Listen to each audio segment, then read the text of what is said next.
मला ह्याचा आनंद असतो की केवढ्या लोकांना कॉन्ट्रीब्यूट करायचं देव माणूसाठी. म्हणजे कोणाचं काय तर कोणाचं काय वाला असतं ना.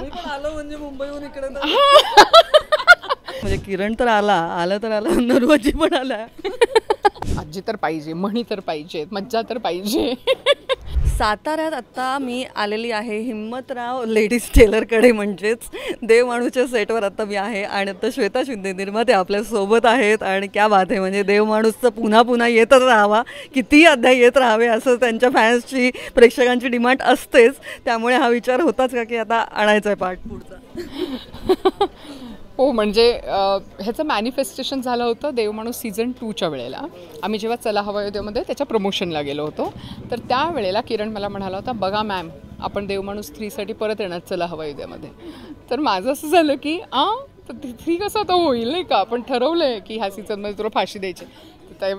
तेव्हा मी घरी जाऊन विचार केला की यू नेवर नो, का पण असा विचार करतो, काहीतरी मार्ग निघेल. आणि मग तो निघाला फायनली. तर पार्ट जेव्हा संपला आधीचा, त्यानंतर बऱ्याच म्हणजे प्रतिक्रिया आल्या होत्या, काही जण खरंच रडले पण होते. आणि अर्थात ती सिरियल एवढी हिट संपली त्याचं एक वेगळं दुःख होतं.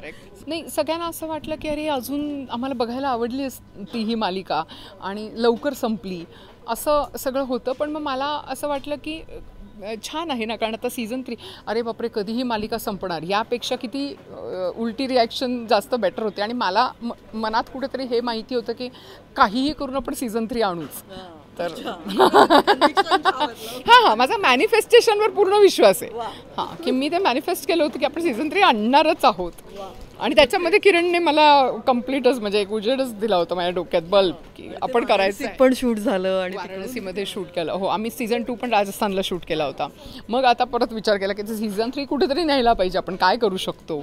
तर मधला अध्याय सुरू करायचा असेल तर आणखीन काहीतरी एक नवीन. मग मला Varanasi was the first thought, कारण लेडीज टेलर, मग हँडलूम्स, तर आमचे होलसेलचे स्टोर्स आहेत साडी आणि ड्रेस मटेरियल्सचे. तर खूपशा साड्या तिथे लूम्सवरती होतात आणि येतात. तर त्याच्यावरून खरं तर मला ती आयडिया आली की आपण वाराणसीमध्ये पहिला एपिसोड जर शूट केला तर ते सगळं ऑथेंटिसिटी ती मिळेल, ती लूम्स मिळतील आणि तो गंगा घाट मिळेल असं. तर ते दिसताना खूप छानच दिसतं. नक्कीच. आणि जेव्हा किरणला सांगितलं तेव्हा तो काय म्हणला की आता सुरू होत आहे? त्याच्या पोटात गोळा होता जेवढा माझा होता. मी म्हटलं बरं झालं, आता एकट्या माझ्याच होता, आता तुझ्या पण येऊ देत.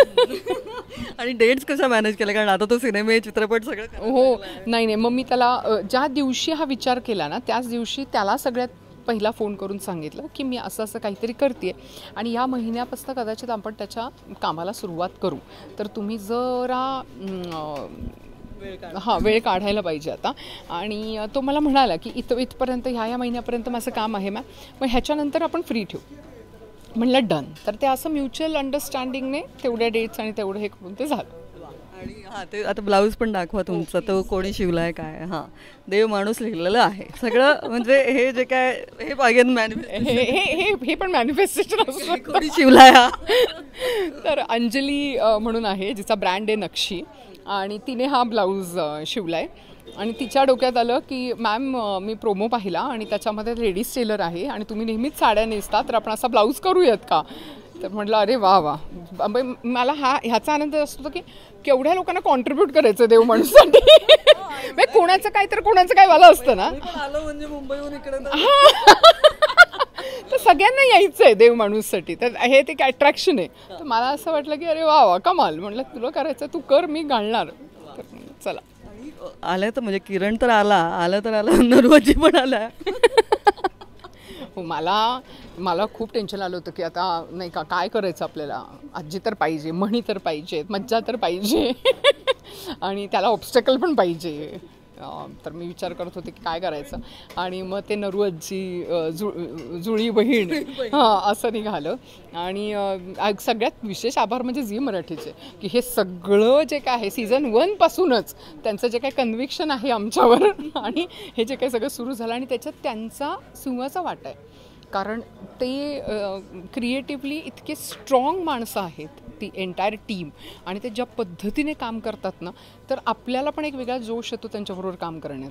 त्यामुळे इट्स ऑलवेज टीम, आणि ते कुठल्या एका हाताने टाळी वाजत नाही तसं आहे की ते सगळीकडनं जुळून आलं पाहिजे. आणि जर मी असं विचार की देवमाणूसचा बिगेस्ट टेकअवे पार्ट 1-2चा असेल तर तो काय होता? खूप खूप आनंद आणि समाधान.